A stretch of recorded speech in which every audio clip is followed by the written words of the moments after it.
Good evening. Hi. Oh, y'all actually talked back. Thank you. My name is Shelley Woodruff, and I am one of the pastors here at First Baptist Church of Decatur. And the first thing I wanted to do is just to welcome you to the space on behalf of our church. We host these events throughout the year, and I do hope that you got one of these kind of bookmark advertisements on the things that we have coming up in the spring, as we have a fabulous lineup of conversations that are having. But we host these things because we value what they bring not only to our church community, but to our larger community that we are a part of. And I've tried to explain why they're important to us in several different ways. And amazingly enough, our author tonight explains it probably better than I have ever been able to before. And I'm reading from this book that many of us have been influenced and impacted by just from the introduction. So for many of you, you have read this many times before. But in her introduction, she writes, "Now that we're all in the room, how do we start this discussion? This is not just a gap in experience and viewpoint. The Grand Canyon is a gap. This is a chasm you could drop an entire solar systems into. But no matter how daunting, you are here because you want to hear and you want to be heard. You are here because you know that something is very wrong and you want a change. We can find our way to each other. We can find a way to our truths. I have seen it happen. My life is a testament to it, and it all starts with conversation."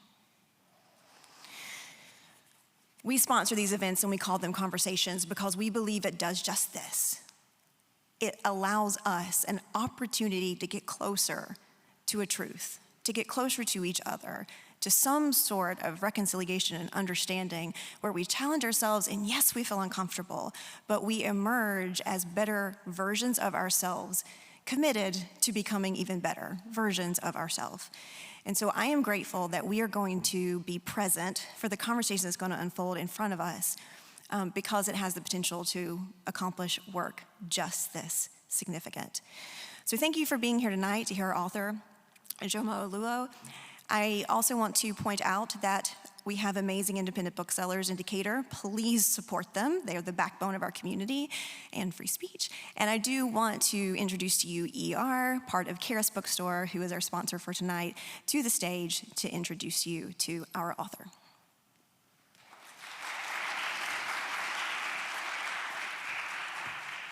Thank you, Shelley. It's always an honor to be here at First Baptist Church of Decatur.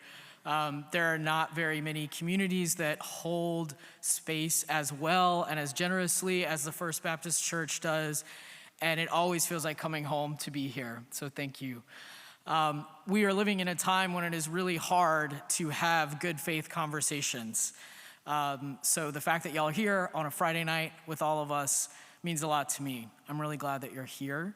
I'm grateful to our friends at the Georgia Center for the Book who always make events easy and fun and accessible. So thank you, Joe and Allie. Thank you to all of the amazing volunteers who work tirelessly at the church to make this a welcoming and warm space. Your hospitality makes conversations more fun and more graceful in the best sense of that word. So thank you for all of your hard work. We at Charis means gift or grace. And the idea of naming a bookstore that was that we could meet one another in the plane of our higher selves, especially in our most violent and difficult days. And we are living through some of our most violent and difficult days. And honestly, we have been for a long time now. Many of us are stretched very, very thin, emotionally, physically, mentally. So I invite you in this conversation to listen to one of our great teachers in our contemporary age, Ijeoma Oluo, who has been writing tirelessly. In her bio, she said she's a writer, speaker, and internet yeller, right? We need all three of those things. She is the author of the #1 New York Times bestseller, So You Want to Talk About Race, which probably is how many of you first encountered her work. She is also the author of Mediocre, The Dangerous Legacy of White Male America, Her work has been featured in The Guardian, The New York Times, The Washington Post, among many other publications. She was named to the 2021 Time 100 Next list and has twice been named to the Root 100.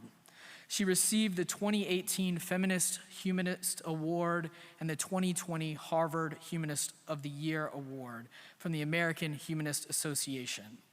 And she lives in Seattle, Washington. So we're very grateful that we got her here. We were talking in the green room about how it's nice to host people when we have beautiful Atlanta weather.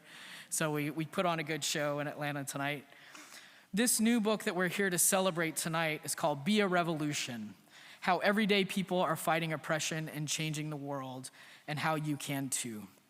In it, Oluo aims to show how people across America are working to create real positive change in our structures. So many books about race and white supremacy tend to focus on interpersonal change.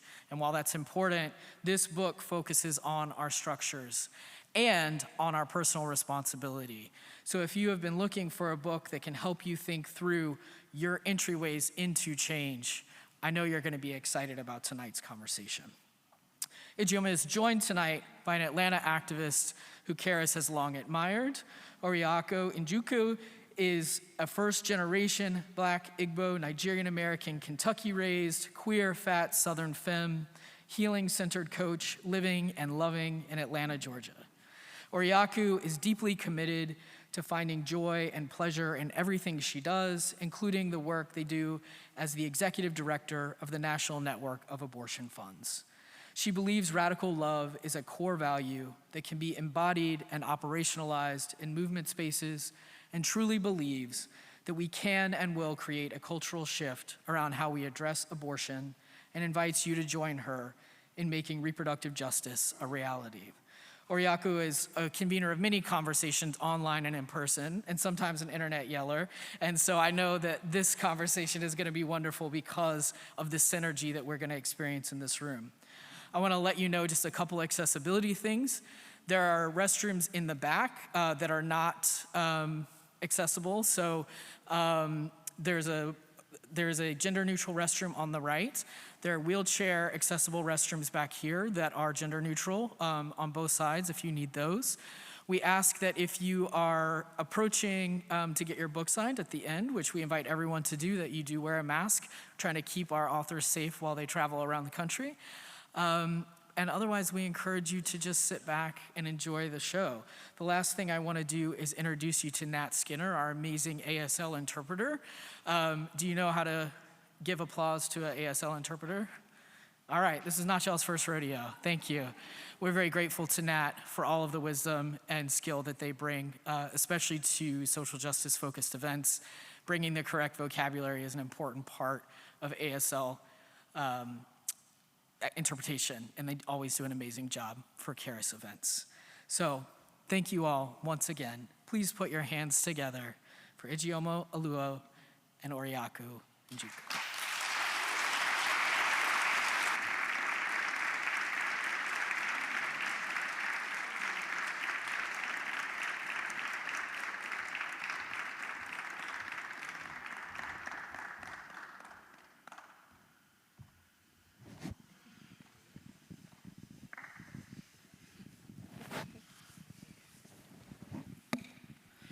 Hello. It's so great to see everybody. Hey, y'all. Hi. It's good to see y'all this evening. I'm so happy to be in conversation with you tonight. Oh, same. Thank you so much for agreeing to talk with me. Yes. When I got the invitation, I was like, who, me? So that's definitely something I was like, okay. Well, I'm definitely looking forward to asking a few questions and having you share a little bit more about the book and, yeah, get into it. So sounds great. Okay. So my first question for you is, what led you to write this book after So You Want to Talk About Race and Mediocre? I talk about it a little bit in the book itself. For me, it was really personal. It was, coming from this place of just exhaustion and pain. Believe it or not, writing about violent white male supremacy is not fun. At least not fun for those who are targeted by violent white male supremacy. And after years of doing it while also being targeted by it, and I was exhausted and just didn't want to do it anymore, and I wasn't enjoying writing anymore, and I love writing. And so I had made it really clear that I wasn't going to do this again anytime soon, that Mediocre, which is a book that I absolutely love, was going to be the last book that I wrote like that for a long time. Mm-hmm. And then it was, as I was settling into that reality, I realized that I didn't want the last book I wrote for a while on topics of race and racism to be like that. I didn't want my last memory of it, I wanted to spend time in community. Right. And so as I was thinking about this and having conversations with my agent about it, 2020 happened. And it really underscored for me how vital community is. And that, the other side, existing beyond this violence is community keeping each other together and doing this work generation after generation. And once again, in these horrific times that we've been facing these last couple of years, it's community, it's BIPOC community, and in my case, more specifically, Black community, keeping us going. And I wanted to celebrate that. And then I also just, if you talk on issues of race and racism, you're constantly hearing people say, this is so sad, and too bad I can't do anything about it. Oh, I wish I could, it's just too big. And I needed to remember, and I wanted to remind others, that our existence is a testament to what is being done, because this country wants us dead. Right. And so I wanted to not only say you can do something, but things are being done right now. And it may not be making headlines, but it's vital and important. And you could be a part of it and you can support it. And so that's really kind of where I started with the book. Oh my goodness. No, as I was reading the book and actually thinking about the current state of events, just really witnessing the reality that we're actively witnessing the erosion of our democracy in tandem with the erasure of the lives of so many people that we live with and love with every single day.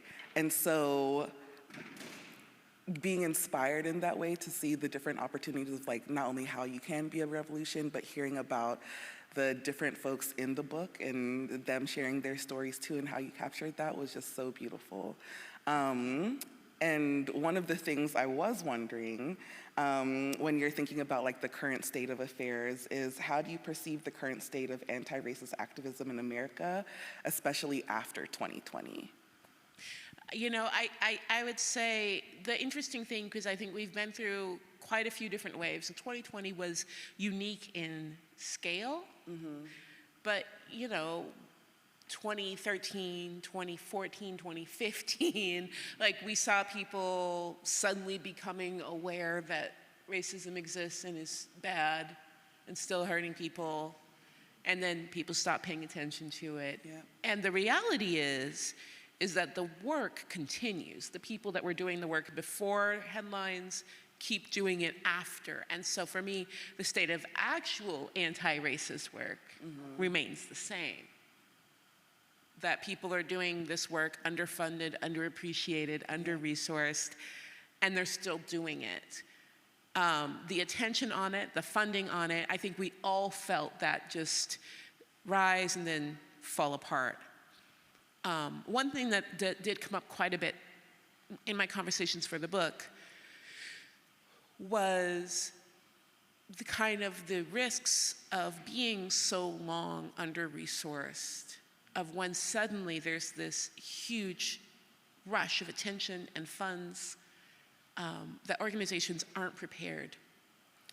And yet they are held responsible for not being prepared, as if they could prepare for something they had never had.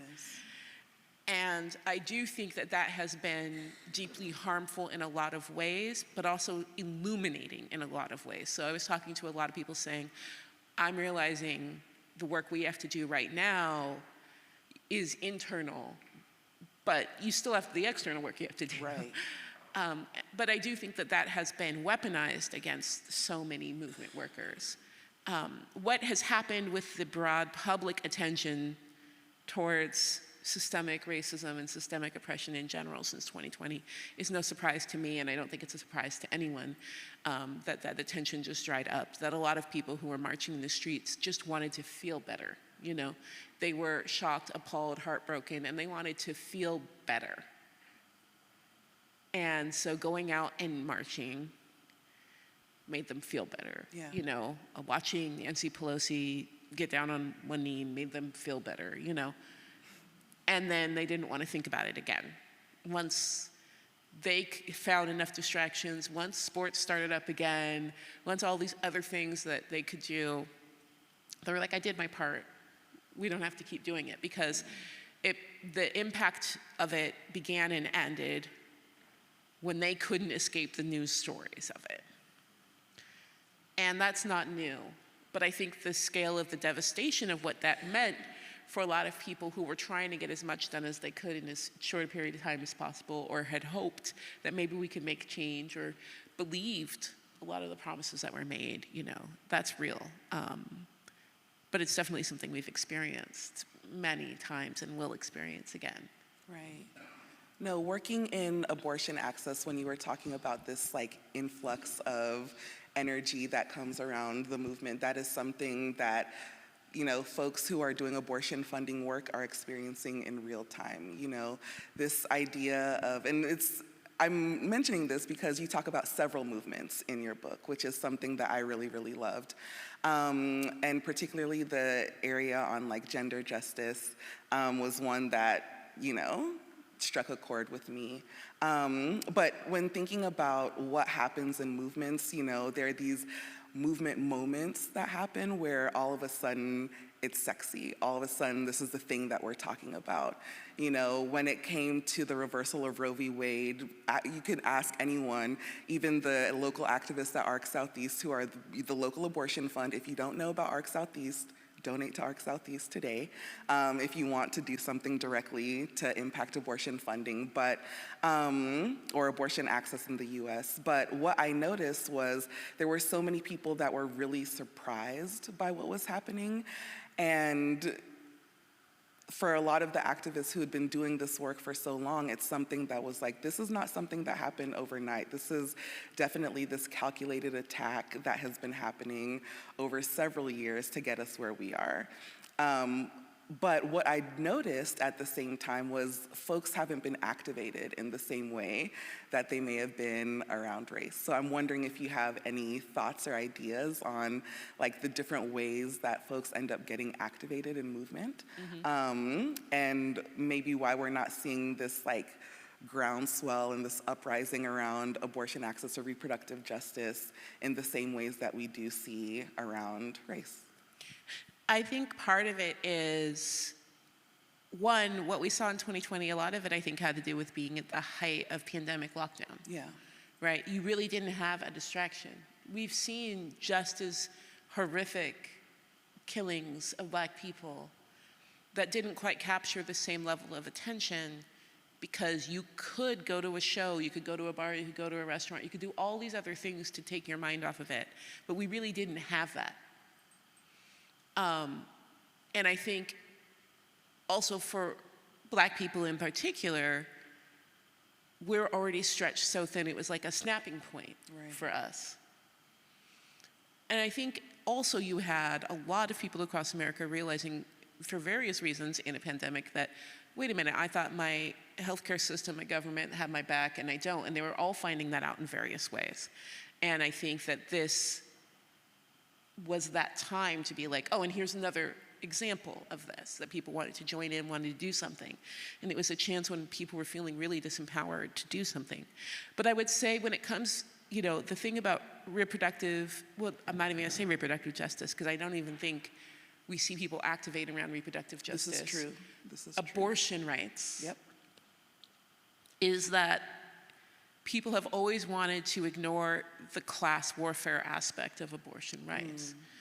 And so there's a huge segment of the population that knows that they'll find a way to get that abortion if they need to, or their daughter or their child will find a way to get that abortion if they need to, regardless of what happens in law, because that is something that money and privilege can still buy. Right.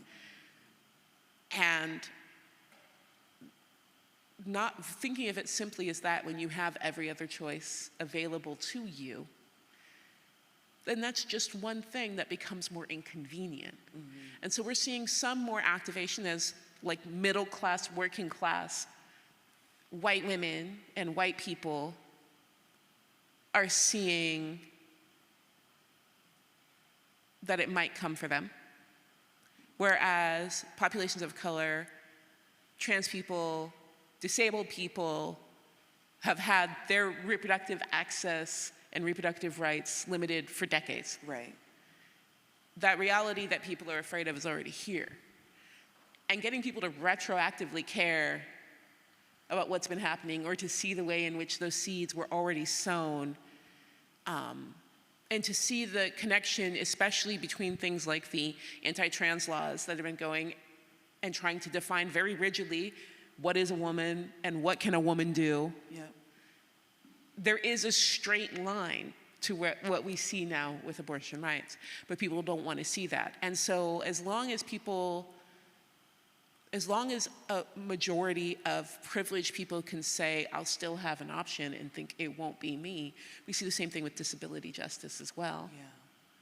Yeah. They're not activated to it. They really do think like, it's just not gonna be me, and we still moralize it, and people still have these, a lot of people, if you haven't personally had an abortion, or you're not targeted, your reproductive rights aren't explicitly targeted every day, think, I worry about those people who would need it. And that's just not as activating, Right.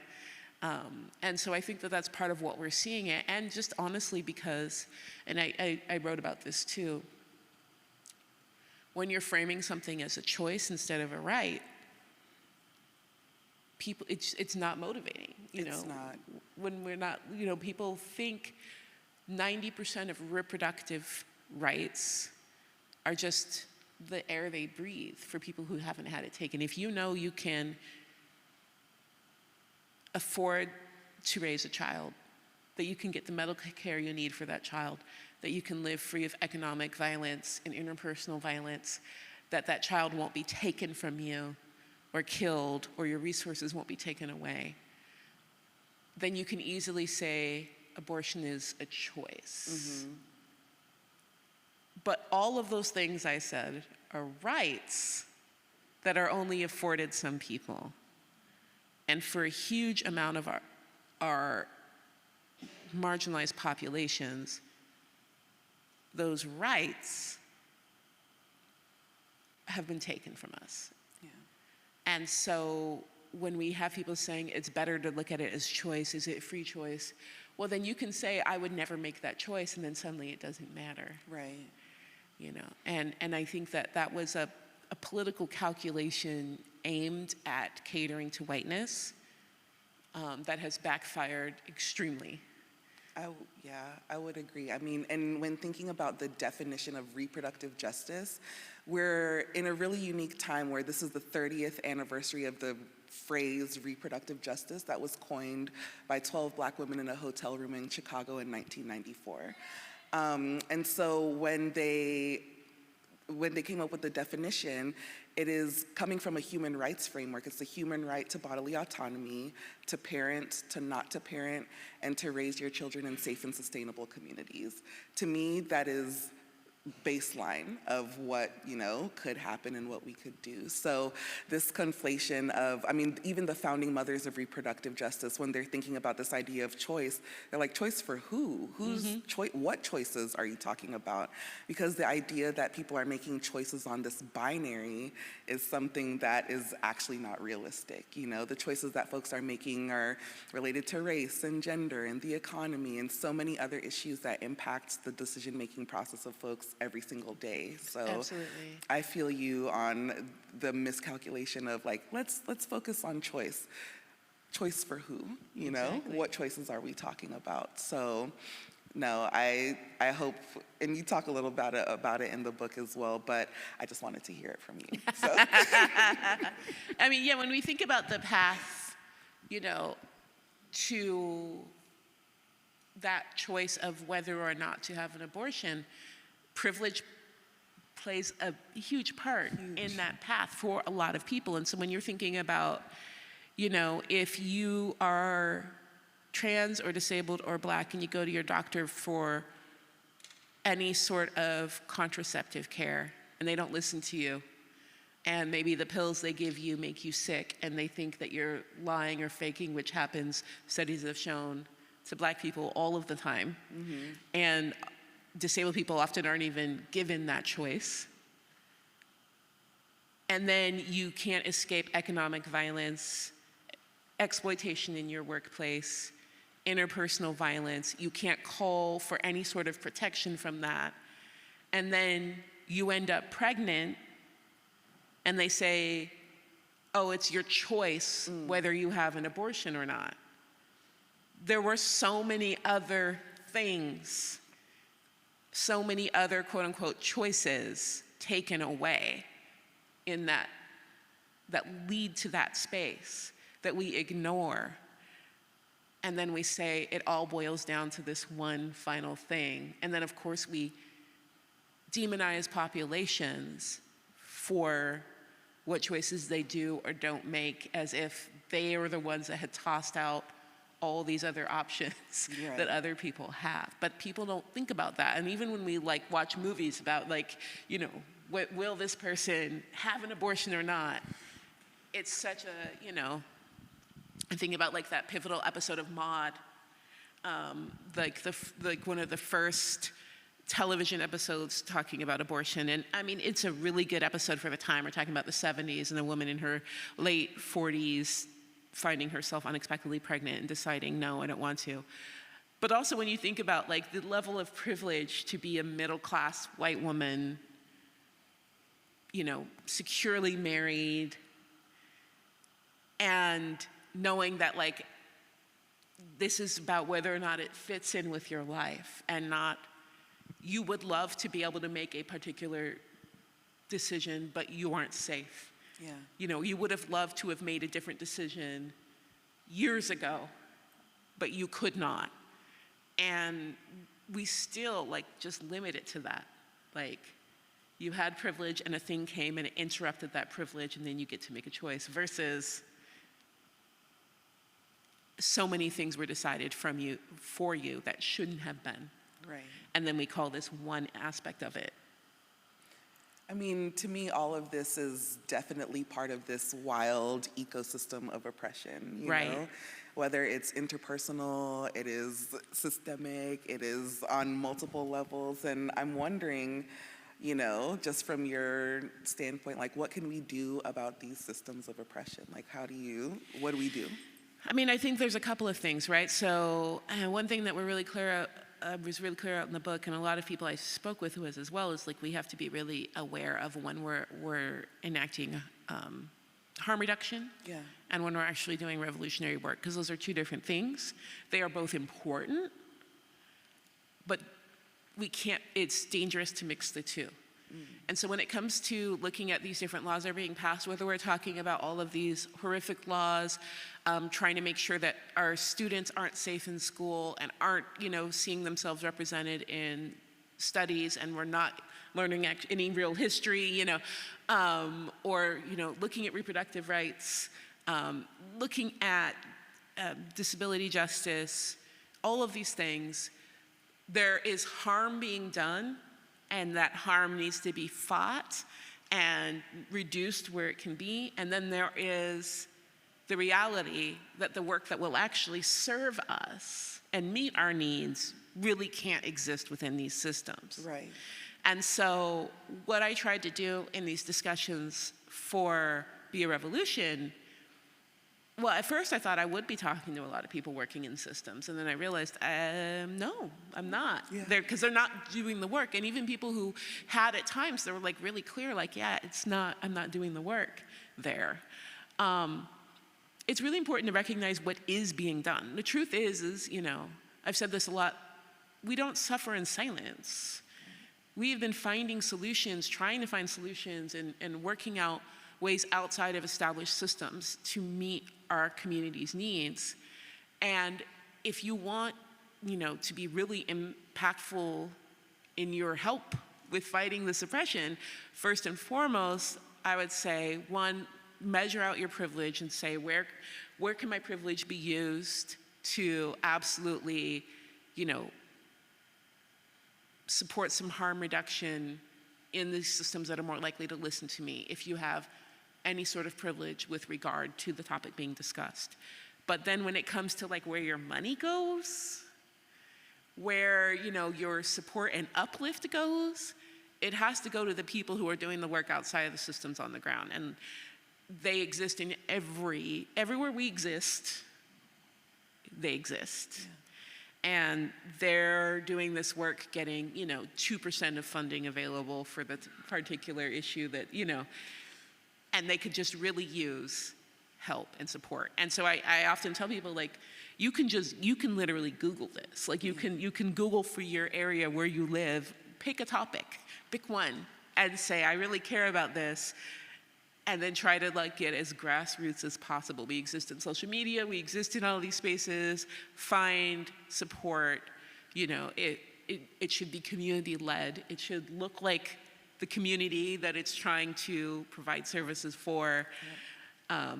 And the community that it does provide services for should be eager to testify to the impact that they have. And then just ask, what do you need? How can I help? And trust me, like, no one's gonna say we don't need anything from you. Oh, yeah. There will be things you can do. I mean, sometimes the ask might even be overwhelming in that it's like, oh, I don't even know where to start, but here's something that you can do. So, but making that ask 100% is, and doing it locally is exactly where I would recommend as well. That's awesome. Do you have a favorite chapter? I wouldn't say favorite, but I would say, you know, probably the most pivotal chapter for me personally, and just for figuring out how the book would look, was the chapter on disability and hierarchies of bodies and mind. That really challenged me the most on a personal level, on a movement work level, and it also helped shape the entire book for me in having these conversations and realizing, even as someone who has written about intersectionality, just how broadly intersectional disability justice work, specifically disability justice work being done by BIPOC movement workers, was, and how vital it was, and how that wasn't just a lens to visit, it was a lens with which you had to look through to see every other topic if you wanted it to be effective and you wanted it to not cause harm. And it really kind of showed me that this book wasn't going to be as cut and dry as I thought it was. Things weren't going to go into neat little boxes like I thought they would. That you were going to find people in multiple chapters because the work they did touched on so many different things. And, you know, I'm forever grateful for the conversations that I was able to have with movement workers in that space. One, because it's just amazing people, and it's always great to be able to talk with amazing people and be like, yes. But because there were so many times where I would talk with someone and be like, you know, why am I feeling challenged by this? Why am I feeling defensive in this conversation? And having to investigate that myself was such a beautiful moment for me, time and time again, to get to have. And in talking with disabled BIPOC activists and movement workers, that happened more than anywhere else. Yeah.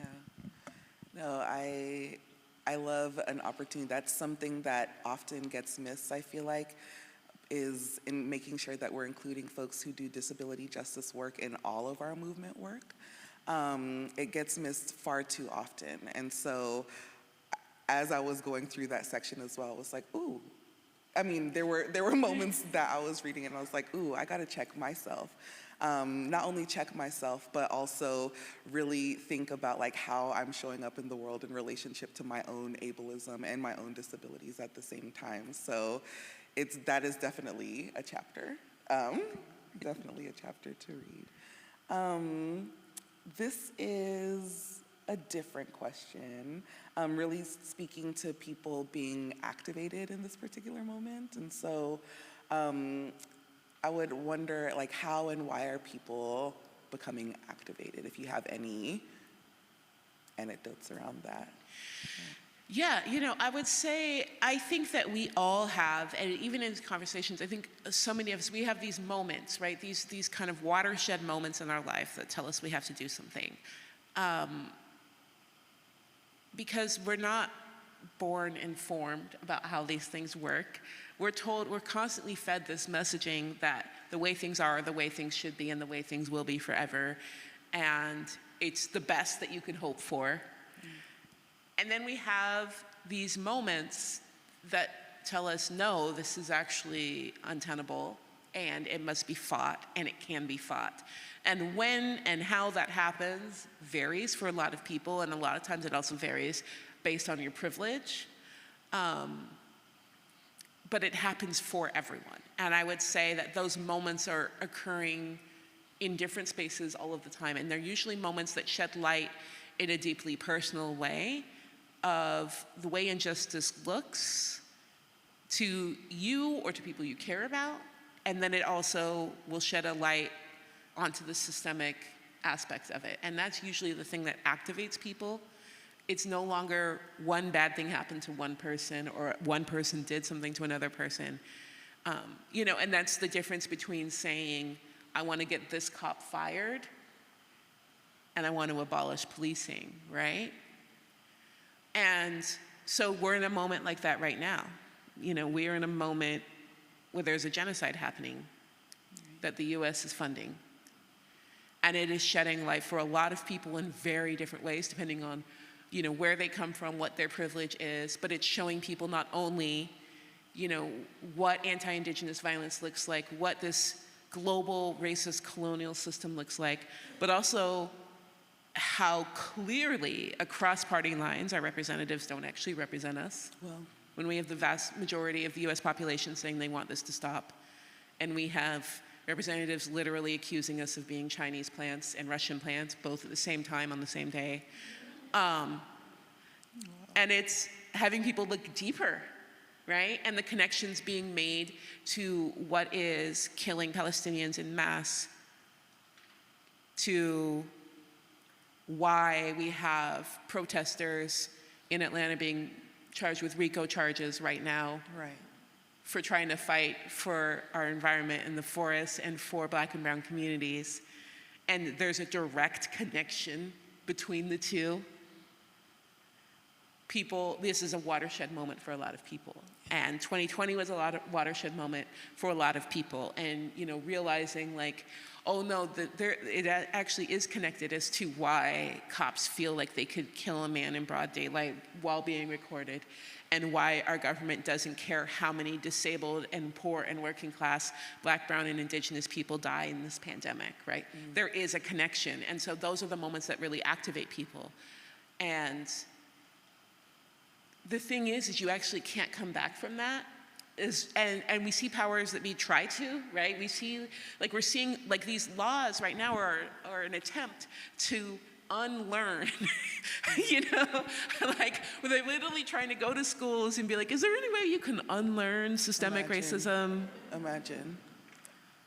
And now they're going to be like, is there any way we can unlearn global capitalism and the evils of it? Is there any way we can unlearn the evils of colonialism? And that's what they're trying to do, and they're reframing it constantly, but you just can't. And the people who have been activated, truly activated by it, will remain so. Yeah. And that is, the beauty we see in these horrific times. Right. That, you wish could come some other way. But we have to also recognize that and nurture that, and because they will try to erase it. Right now the story is that people aren't actually upset about a genocide, that people don't actually want good education for their children and want their children to be safe, that, the city of Atlanta actually really does want a cop city, right? All of these things that aren't true, and we have to then seek it out and remember that and uplift the real truth of what we want and what we're fighting for. I know, I needed to take a breath. I need to take a breath sometimes, just because when you think about everything that is happening in this world right now, it is so overwhelming and can be so overwhelming, and just the focusing on the doom and gloom of it can be so disillusioning. I mean, it could really be that make or break moment where you're just like, well, okay, I'm in church, so I can't say that. But you could just be like, man, meh, to whatever you're feeling in that moment. So I'm wondering if you have any highlights or examples of some positive change that you've been seeing that have given you some life and joy and reinvigorated you in some ways. I mean, that really, to me, was like the beauty of working on this book, was just knowing that this still happens every single day, that people are coming up with solutions every single day, that people are helping each other every single day, that they are, in real revolutionary ways, affirming our humanity and that we deserve to live and we deserve to thrive, even as these systems exist, was just, it gave me so much hope. Like, when you listen to someone talk about, the joy that they have in finding resources for BIPOC families, in getting people out of jail, in all of these things that are happening every single day, we have to recognize and celebrate that, And there are bigger things that happen, but I also don't want us to diminish the everyday things. This is something I try to say wherever I can right now, because I think it's so important. White supremacy, systemic oppression, loves to erase the individual and the value of the individual in our communities. We are sacrificed regularly to capitalism. We're sacrificed, regularly to white supremacy, and told we don't matter. Like, it's literally a numbers game. And part of the refutation of that is recognizing everything we do to uplift each other, even if it's on an individual level. You can't say Black Lives Matter and then getting this one Black person free doesn't matter. Right? Right. And so we have to be able to recognize this vital work being done every day. And while we can absolutely see that there's so much more to be done, that these systems actually need to be torn down, to say it doesn't matter, to not celebrate where we've been able to hold each other and uplift each other and care for each other and bend the reason why we survive, to not celebrate that and see that and give thanks for that, is a denial of the value of every person helped by that. And it's a denial of the value of your own labor and your love. And it actually does feed into this white supremacist idea. There's a real problem with the idea that we all must be martyred to this cause, that how we live doesn't matter, just that we live. Right. And we fight that in recognizing what's happening every day. And every time I see people come up with a new solution outside of these systems, or able to seriously knock these blows to systems, even on a hyper-local level, like, we absolutely deserve to celebrate it. And every time someone comes in and go, oh, but come on, that's not, I just like, no, take a moment and recognize that every person helped by this is, the world to us. Yeah. And therefore we have to celebrate it. And so that's a thing that, it's not just a thing we've been conditioned to do, it's also aided by the erasure of it, right? It will not make headlines when we do these things. And so we have to find it and get used to normalizing it, get used to spreading the word about it, get used to celebrating it. The more that we can normalize this, the more that people will be invited into it and start looking at what they can do on this local level. And if everyone looked hyper-local, like right now we're gearing up for big election season, big national election season, and I hear people say, I am so disillusioned, what does it even matter? And I get that on one level, because part of me is like, on one level, it kind of doesn't matter all that much, because this system is huge and big and will do what it wants. But also, a ballot is a big thing, and there's a lot of hyper-local things happening. There's a lot of really amazing things people are trying to do on that hyper-local level. There's also a lot of really awful things on a hyper-local level that you have a lot more power to stop, right? We have a lot of people activated on a local level, and could be activated on a local level. And so I always want to pull people into that and say, like, it all starts here. It starts at home. It starts in your community. There's such amazing movement work happening, right in this area that would love support, that would love a tenth of the attention that people are giving to political leaders who could literally bomb another country without asking a single person what they think about it. Yeah. And we know that we have the power to come together and make a difference on a local level, because that's the place where we have been making differences. And that's, if we didn't, we wouldn't be here. Right. And so I want us to celebrate that as well. It is not just, you have to do this or else, and that is a true part of it. It's, we get to do this. We get to pour love into our communities. We get to have some say. We get to build something new in our own neighborhoods, in our own schools, in our own towns.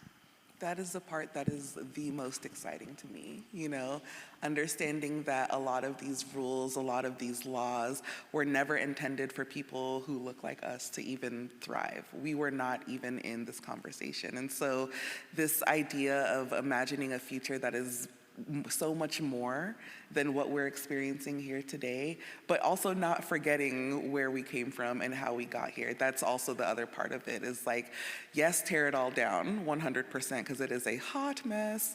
So tear it down, but in the process, like, what is it going to, the work that's going to be required to build that future and to do that in such a principled way? I mean, that to me is what gets really exciting, and to be able to have that opportunity to do that on a local level with people who are like y'all in the audience. I mean, there's something that we all have to contribute to changing the conditions that we're currently in. So I'm deeply encouraged. This book is so good, y'all. So good. I don't want to keep you too much longer. Is there anything else that you wanted to say while you're here? I know folks probably have their books and want to ask you questions and get things signed, so. I'm excited for people's questions, and I would just say, right now, we're at a pivotal time where you absolutely can add your voice. You can help stop a genocide right now. You can help stop the destruction of the forests right around you right now. And even if it seems like these powers are too big to stop, and I have been, in movement work in Seattle, where we have shown up in the hundreds and hundreds and hundreds time and time again, and then had like our city council look at us like we were nothing and do what they were gonna do, and we thought, that's devastating and gutting, and yet we kept going and going, and we were able to make change. And sometimes that change was just ensuring that a lot more people understood how this worked and wouldn't believe the next person running for office that said they were going to do different. And sometimes that change meant a few years later actually getting what we wanted and being able to pull down these harmful systems that they were trying to erect. You have that opportunity right now. And so the things that make you feel like there's just everything, right? And there's a flip side to knowing that there are so many things harming our communities. And the flip side is, there are so many things you can do. You don't have to do it all. Pick one. If you're doing one, pick one, study it, learn from the people doing the work and say, how can I help? And I don't care which one it is, because if you're doing one and I'm doing another, I actually feel more comfortable focusing on what I'm doing because I know that you've got that covered, right? That's how we get it all done. You can just pick one. And I don't care if it's your favorite hobby. No matter where it is, there is a systemic oppression tie in there, and you can do the work. But there are some really big, vital ones that you can make a really big difference in right now. And all you have to do is find the people doing it and just say, how can I support you? And that's all you gotta do. And then once you figure that out, be loud about it. Be loud. Say, I am doing this. Do you wanna join me? And invite other people into it, because everyone is being told time and time out that there's nothing to be done, that you can't do a thing. And sometimes just doing it loudly, just being there and showing that, I didn't have a particular degree in this thing, I didn't grow up in movement work, I don't have all of the right verbiage, and here I am, holding a sign, or here I am giving to this particular group, or here I am showing up at a meeting. That lets other people know they can do it too. And that is a really important and special part of this work that I think a lot of people don't realize. Yeah. Thank you so much for joining us here in Atlanta. Thank you for bringing your amazing energy to this space as well. I would love to, open it up if folks have any questions. There's a mic here in the center, so feel free to come on down. And if you can't get to the mic, raise a hand, let someone know, and we'll get it to you. I'll bring you a mic if you need it. Hi, thanks. So my question is, the grassroots movement work that's done outside of existing oppressive systems, you're talking about, that's where a solution lies, like long-term solution. I'm just trying to create a picture of that in my mind in terms of the features of its efficacy or its purpose. And the three things that I'm building in my head are it's valuable because it is helping to destroy those other oppressive systems, or it is leveraging an existing system that is of better quality, or kind of the third option is that in doing that grassroots movement work, there are capacities being built and there's innovation happening that on its own is just creating health and wellness. Not necessarily that it is creating a new system that will be used, but just regardless of systems work, it's generating wellness and health. So I don't know, that's a really weird question, but where do you see the particular quality of that work? Mm-hmm. So I would say there's a couple of things. One, if you're in a population that has never been served by existing systems, and the question for anyone who couldn't hear, because I know the mic is a little bit quiet, was, where do I see the value in work outside of systems? Is it because it can help tear existing systems down? Is it because it addresses particular issues? What is the value I see? I see the value in a couple of things. One, I see that there are systems that are beyond repair. There are systems where baked into the foundation of them is harm. That they were never built to serve, they were built to exploit, they were built to hurt. And you can't tweak that. But also I think there is real value in tapping into the creativity of our communities. When a system just doesn't serve you and you can't look to it, you start from what will serve me and you build. It's not, let me tweak this, you can't tweak it. And so a lot of what is being built in our most marginalized populations is wholly better at serving people. What serves our most disenfranchised populations will always serve people who are more privileged, but it does not work the opposite way. And so if you have no choice, the system doesn't let you in, the system's actively trying to kill you, you're working outside of that system, and what you're building, you're not gonna say, let me start with this, you're gonna say, what will serve my needs? And it's really important that we recognize that. and elevate that. And then I will also say, the system will fight to defend itself all the time. If reform were possible, we would be doing it. But we've seen time and time again that even the barest amount of reform, I mean, think about these police budgets that were cut by like 1%, and how across the country we had police forces literally refusing to do their jobs because they wanted to prove to the people that 1% was deadly. Like, this is happening in Seattle. We have people there was a woman who was killed because she called the police asking for help because one of her family members was in violent crisis, and they said, no, we can't, y'all pass this law. And so just, why don't you leave for a while and come back later when he calms down? And she did, and she died. Now they know what the spirit of that law was, which was don't violently interact with people just because they're in crisis. They could have offered protection, but they are silently protesting and hoping it will cost lives because they want that little bit of power back, right? So if reform was possible, it would be happening. It's not, because it gets fought tooth and nail. And so that's when I say outside of the system. Now, there is work to be done in systems because the systems exist, right?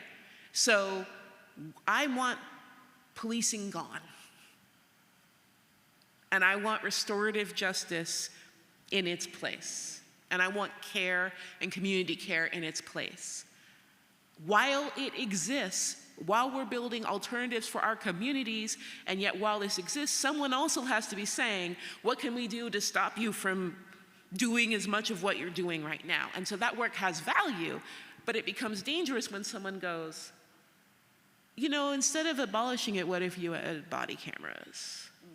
That's the same thing, it'll do the same thing, and it won't do the same thing, right? And so it's about that awareness of it. But the inherent creativity of our communities that we have had to have generation after generation after generation is so undervalued. We actually have the ability to build things that would serve so many people so much better because we have to. We have to build it all because our communities are inherently more diverse, because the ways in which we exist and the ways in which we are impacted by systemic oppression means that we are more disabled than any other communities. It means that we are more queer because that is in our history, because it is part of our revolution to throw off white supremacist ideas of gender and sexuality, right? We are more economically diverse. Like, we have all of these different things, so when we have a system that wants to kill us and we have to find solutions, our solutions are automatically way more inclusive. They have to be. And it doesn't mean they're automatically perfect, right? There's a lot of work done, and we've seen over generations is saying, like, hey, we have to address the way patriarchy seems to find its way into a lot of the things we do, and ableism finds its way into a lot of the things we do. But when we're looking at solving problems, they're just inherently better what we can come up with. Now, if we did that with more intention and more resources, what we could come up with is truly revolutionary. Hello. Hello.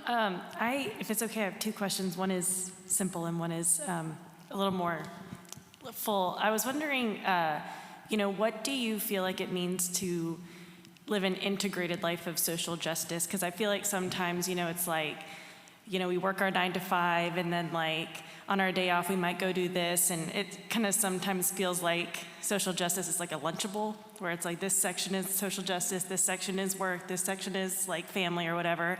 So I was wondering what you feel like it means to live an integrated life with social justice. And I was also just curious about what fiction works that you've read that have like shaped your, I guess, not just your worldview, but, that have been very influential for you. Okay, great. I'll start with the second question because names slip out of my head. So the moment I can think of one, I'm like, let me quick spit them out. So when I was younger, Lorraine Hansberry and Kurt Vonnegut were two huge influences in my life. Reading A Black Queer Woman and kind of reading the frustration, the general frustrations and the, trying to grapple with greatness in a world that doesn't want you to be great. And it was just the first time I'd ever felt seen or heard in a piece of writing. And I was obsessed. Like I memorized, I'm not someone who can easily memorize things, and I memorized multiple poems, parts of plays. I memorized it and would just recite it. Anytime school had a project or something, I was like, can I work a Lorraine Hansberry piece into this? And then for me, Vonnegut was recognizing, that was the first time I realized you could be in love with the potential of humanity and heartbroken by what it chooses to do with it at the same time. And like in his writing, you can see that it's like he woke up every day going, maybe today. And then they didn't. And he gave space for that. And he vented that.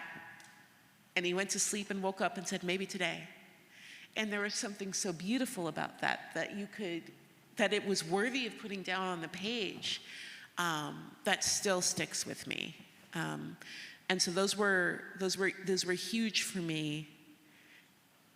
And then there's a really, and Toni Morrison. I read The Bluest Eye in high school. And just being a really heavily fetishized, light-skinned Black girl, could see like clearly this, through one of the many lenses, right? Not the most targeted lens, but I could see clearly the harm. I related so deeply in it, and I was the only Black person reading it in the class. I was the only Black girl in the class, and people were analyzing it and on this level, and I was like, no, I don't think you understand what it's like to have people come up and either appraise you or say you're less than because of this one particular feature. And it's just accepted all of the time, and to be fetishized in this way or completely erased and ignored in this way. And so that was really huge for me. All of her writing, like it regularly plays like a movie in my head, And then, I think of Song of Solomon all the time. I think of always. And then there's this really obscure book called Being Dead by Jim Charis. And it's this British author. I only think he's written like 3 or 4 books total, but this book is, I don't even know if it's still in print, but I am an atheist. And it is a love story that starts with a couple being brutally murdered. And it's this idea that if there is nothing after this and all they have is how they lived, then let us talk about how they lived. And then it goes back through their lives. And they're biologists, and so half of the story is their life that they built together, and the other half is their bodies decomposing and becoming part of the earth. And it flips back and forth between, and it's just a really beautiful love story, believe it or not, that I love and had my partner read, and I only know one other person like in my life who's actually read it and is like, I love this, and my friend was like, I read it in a book club and everyone else hated it but me, but it spoke to me on a really deep level about how do we live, and if this is what we have, how will we be remembered if we live on through other people? How will we live on? Any other questions? Oh wait, there was a second part. The second part was, how do I integrate movement work every day? Okay, so that's something I'm working on all the time, and it's actually something I talk about in the book. And it's actually super important that we do this. So it's not what people think it is, which is like fighting on Facebook all day long. It's not. It's about looking at what you want to build in the world and saying, how can I live this, right? So for me as an abolitionist, it's the question that I'm grappling with first and foremost is, how do I integrate abolitionist principles into everything I do as much as I can? And so that means, you know, when I'm the people I work with, like, do I have a consent-based workspace, you know, or do I have something that's strictly hierarchical, you know? In parenting, are my kids doing what I want because they don't want to be punished? Or have we come up with what, you know, we want as a family in this relationship in order to move forward? And reminding myself of that. And when you have a teenager, that's so difficult on both sides. Because he doesn't want to actually negotiate with me either. Like, if he could be a dictator in our family, he absolutely would. And, you know, even in intimate relationships in my marriage, you know, redefining gender, right? And caregiving and all of these sorts of things, we are constantly working on and constantly realizing the ways in which we've internalized harmful things that we need to like push aside. And, you know, in conversations, you know, it means when we're watching a movie, I am absolutely that person who will be like, hey, actually, I know this sounds funny, but in real life, this is actually what this means, you know? And like, my kids hate it so much, to the point where like both of my kids can cut me off halfway through and kind of finish the sentence for me because they've heard me do this so many times, but it's really important to me. And things like, you know, if I'm mad at someone and I'm about to send an email, I actually pause and think, if I was doing this in service of movement work, what would this be what I wanted to go out? You know, is this how I want to communicate? And so trying to like live that kind of, those liberatory ideals is vital. It's vital not only because it stops you from being a hypocrite and it, you know, but also because if we're not putting it into practice, it's just theory. We have a lot of systems that we're fighting and we know what we're fighting, but what are we building?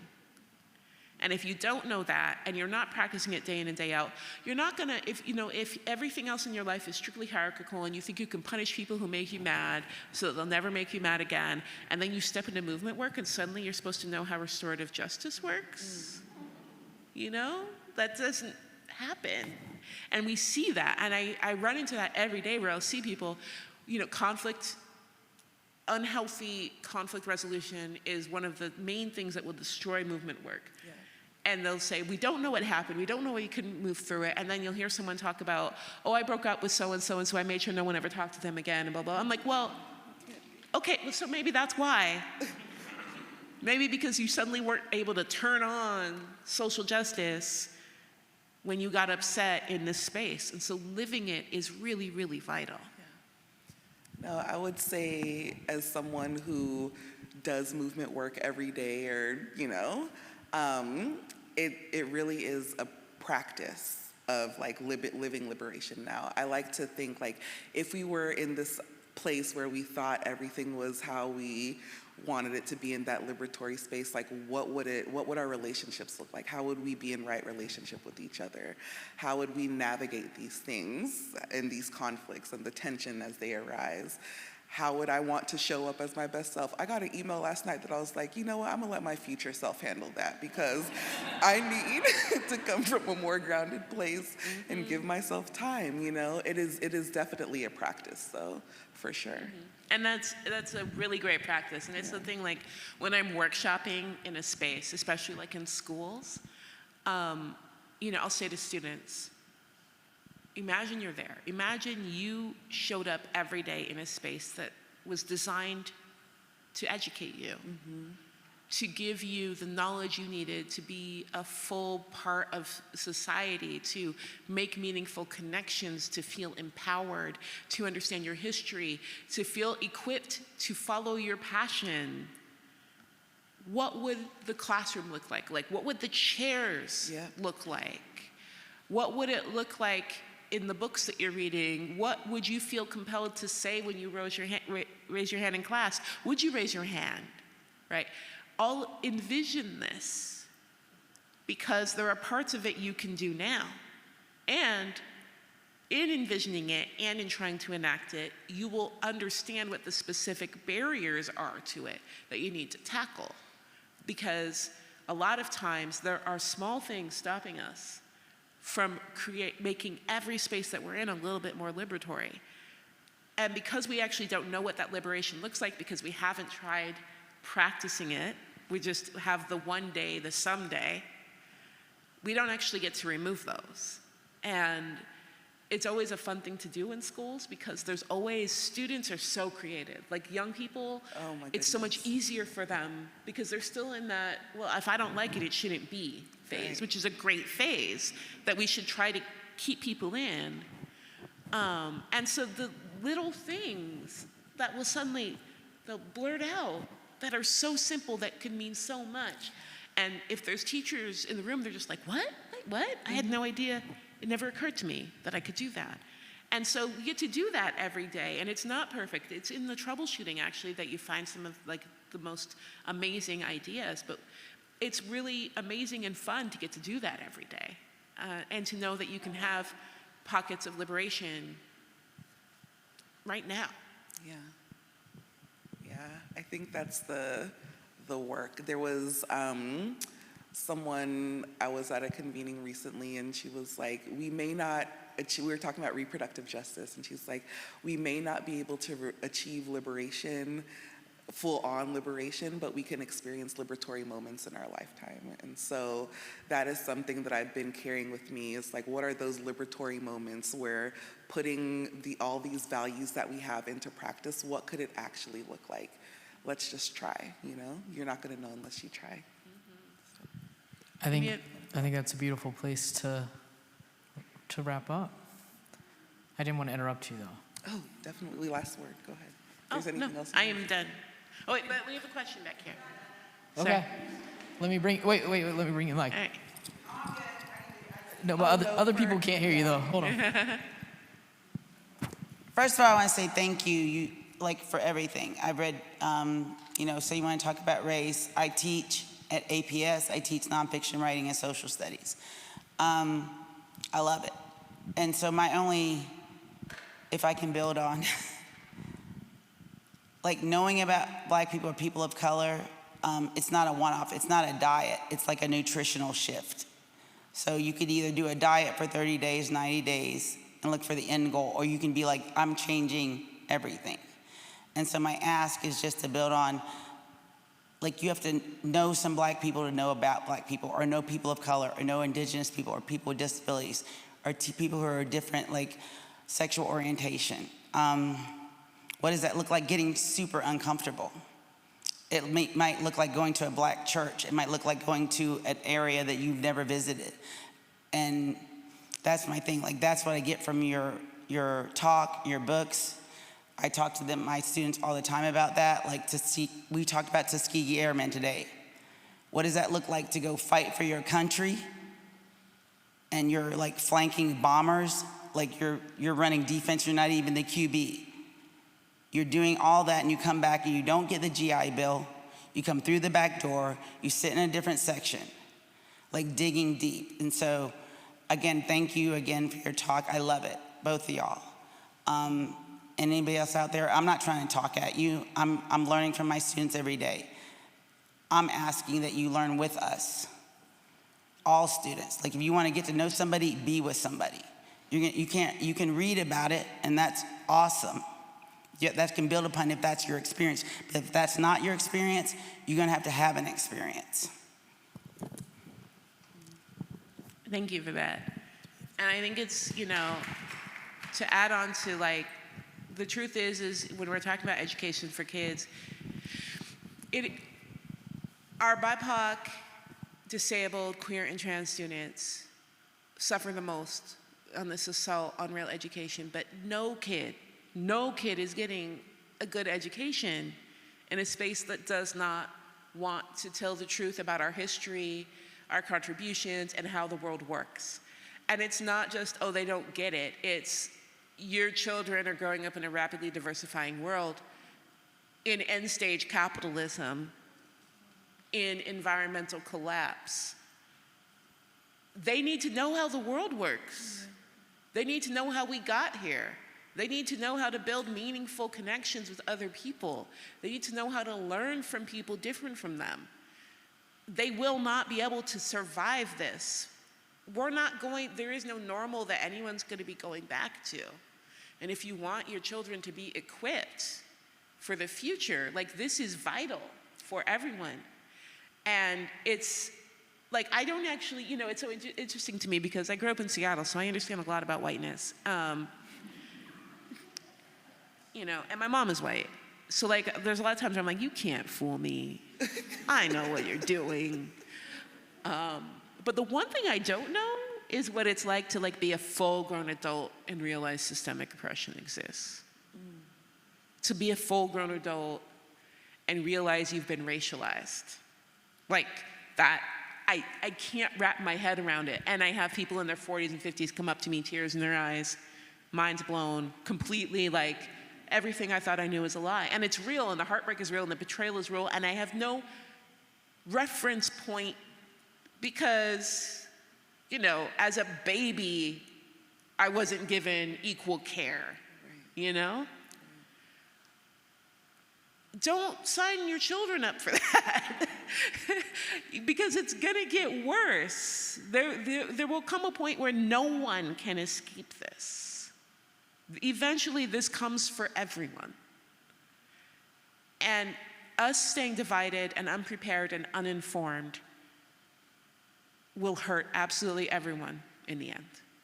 And so it's so wild to me that parents and community members and caregivers who think they're gonna wait till it's at their door, or they're gonna wait until they have a grandchild of color or a kid of color or a trans kid before they're gonna show up and say what's being taught in schools, and not, this is my community, this is impacting my community, this is impacting how everyone will be able to move forward, whether or not we'll be able to come together in times of crisis, whether or not we'll be able to fight the powers that be as they come for us all. It's, let me wait until it's really, really knocking on my door. It is knocking on your door. And it should matter now. And just that ignorance that many people have been allowed to have is actually a really powerful weapon of oppression. Yeah. It's not actually a luxury. I actually feel really bad for people who don't understand how they've been made so complicit in their own harm and won't understand until it's too late for them to do anything about it. Like, I actually do feel bad. I don't want to switch places. People talk about, I would lift, no, I do not. Absolutely do not.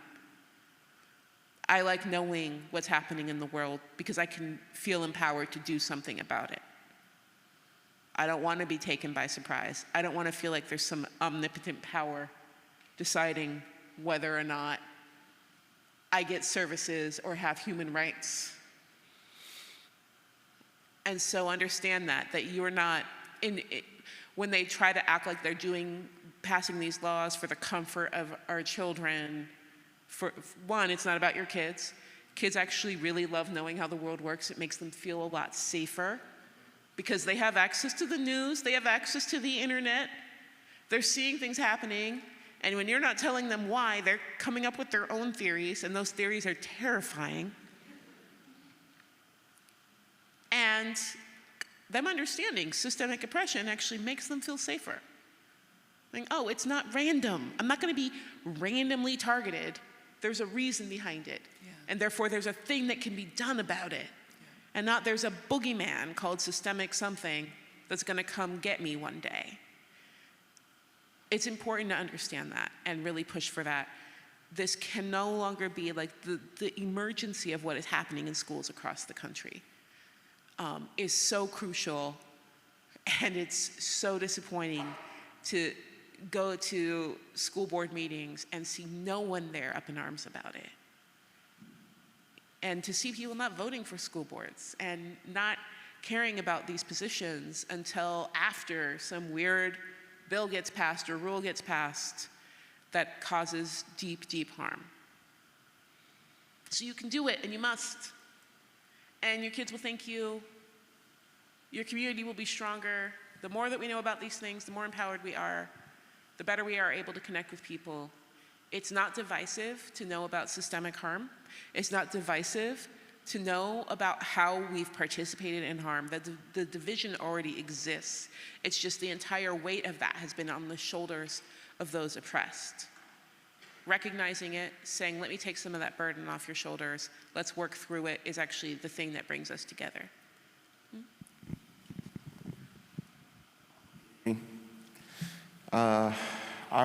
I'm also a teacher. I currently teach in Henry County, but I've taught in APS as well as Clayton County.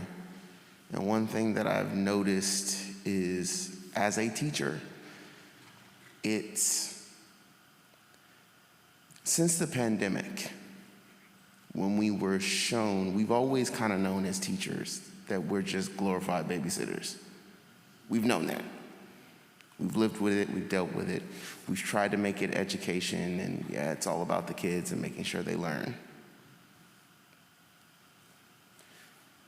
My question is, or I guess I should say, after the pandemic, when we saw that, the parents were saying, send the babies in.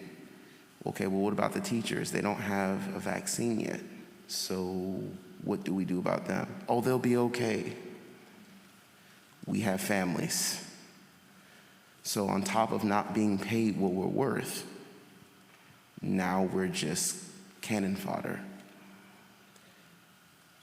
The reality of trying to be a revolutionary to them, the students, on top of balancing the fact that we are regarded so low, how do you continue to tell these kids, this is the way that the world works, and then, we gotta do our part. Yeah, there's school shootings, and the gun laws aren't changing, but, you guys are the future. Right. How do we do that confidently? Right.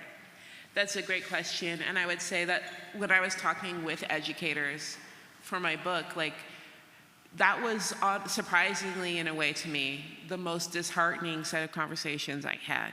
Because I was talking to people who were really feeling like, I don't know if I can do this anymore. I don't know where to find hope. And these weren't people doing this for 30 years. These were people in their 20s and early 30s who were like, I'm tired, I'm done, I'm going to therapy twice a week and it's not enough, it's not helping. And I'm not being paid, and I'm risking what job I have, and I'm taking on a second job, and then I'm also supposed to, I'm working through my own trauma while trying to help these kids. And then the parents are targeting me, and the administration is targeting me, and that's real. And I would say there's a couple of things that I would recommend.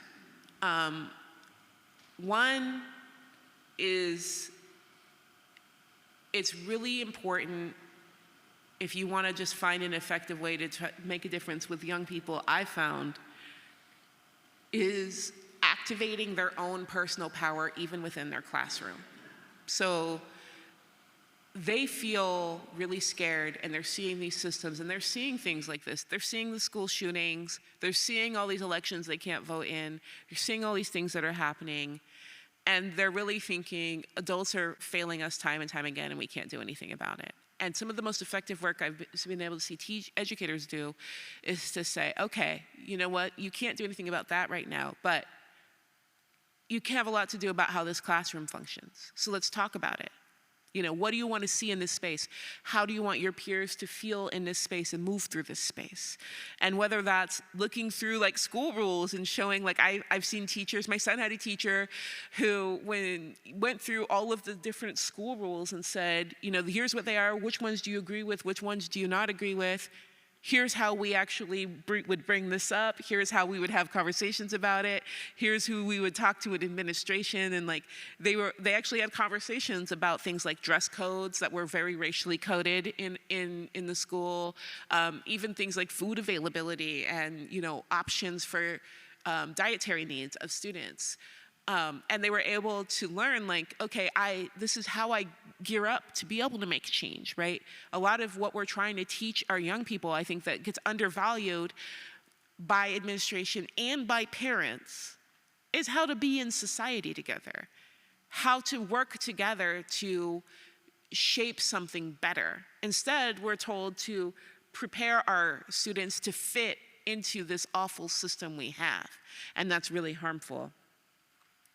And then I would say it's just really, really vital to nurture the connections that you do have and to know that you deserve a workplace that sees you and respects you.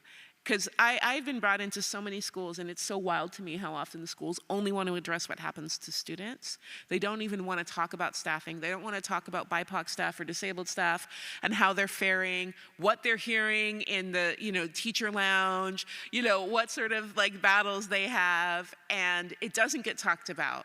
And there isn't a safe place to talk about it. And so trying to find that and nurture that, I could spend all day in a school, and I even wrote about this. I could spend multiple days in the school talking about things and not hear a thing about what faculty and staff of color are going through because they can't say it.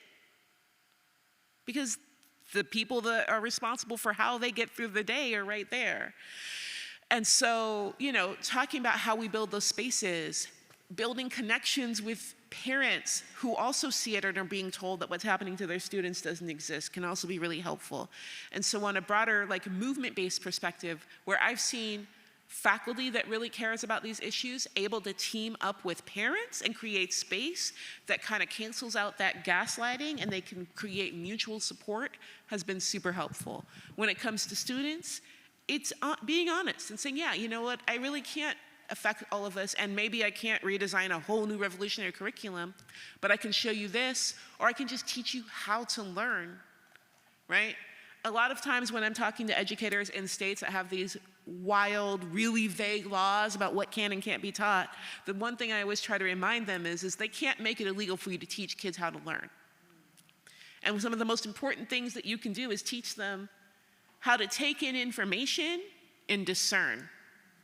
And those are exercises actually that are really empowering for kids who are way more on the internet than we are and getting so much confusing and harmful information to just say, you know what, I'm not going to tell you what's right or wrong here, but we're going to read it and I'm going to show you how to figure out whether or not this seems real to you and true. And that maybe something that immediately serves what you think you wanted to hear may not be the right thing here. How to check a source, how to you look into things, and you can start teaching that early and say how to ask questions. And that can be so vital. But it's hard, and I feel you. I feel you. It's so hard. And every time I talked with an educator, I wanted to be like, I can fix it for you, and I can't because that overwhelm is real. But I will say that where people were able to say, I'm prioritizing coalition with other teachers who hear me. I am building connections with parents that hear me. I'm asking and demanding those kind of spaces and that time is really, really important. And then, doing things like getting support in writing for the things that you are trying to do that's more explicit from your administration. And honestly, getting students signed on with why you're doing what you're doing is actually really, really powerful. And so saying things like, I'm going to try to teach you how to learn, because there are a lot of different rules and people will tell you you can't know this thing. And so I'm going to give you some power so that no matter what you're being given, you can ask some important questions. And then students can really sign on to that and really say yes. And then I would say it's also really important to demand more of quote unquote allies. The people who say they care about these things and they don't actually do anything. Teachers' unions are a mess, if you have one. They're, well, I would say, I'm sorry, but also they're a racist mess right now. And in fact, I've talked to more teachers who say right now that their unions make it harder for them to do what they need to do, because the moment that they get a change in their school, they'll have older white teachers who will go to the union and say that they don't want it, and then suddenly the change they made doesn't exist anymore. And so advocating around that is vital, and discussions around that is vital. But we see you, and it's part of broader labor issues that we have. And where anyone listening to this and is concerned about this can really start to make connections, and I would say actively support faculty and staff that want good education for students, that are doing a lot of this work without any support, because it's not just racist parents, it's administrators who don't want issues, who don't want problems, it's no funding and no resources, it's testing requirements and all of these other things that tell you that you have to do this instead. Where you can actually listen to that kind of meeting place of parents, students, and faculty and support it, you really should. And I hope that helps. I wish I could be like, do this thing and it'll fix it.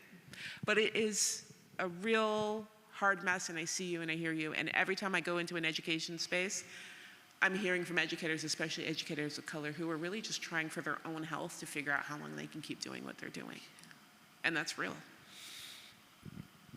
Thank you both so much. I know probably we could ask a bunch more questions, but we want to give folks time to have some one-on-one and to get their books signed. So again, if you would like to get your book signed, you can line up right over here.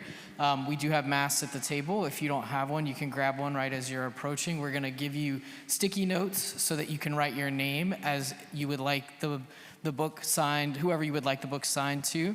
But please, before we do that, please put your hands together one more time for Oriaku Njoku and Ijeoma Oluo. And one more time for Nat Skinner. Thank you for interpreting, Nat. We appreciate you. Y'all be safe. Have a good night. There are more books available for purchase if you realize that you need to buy a gift for someone.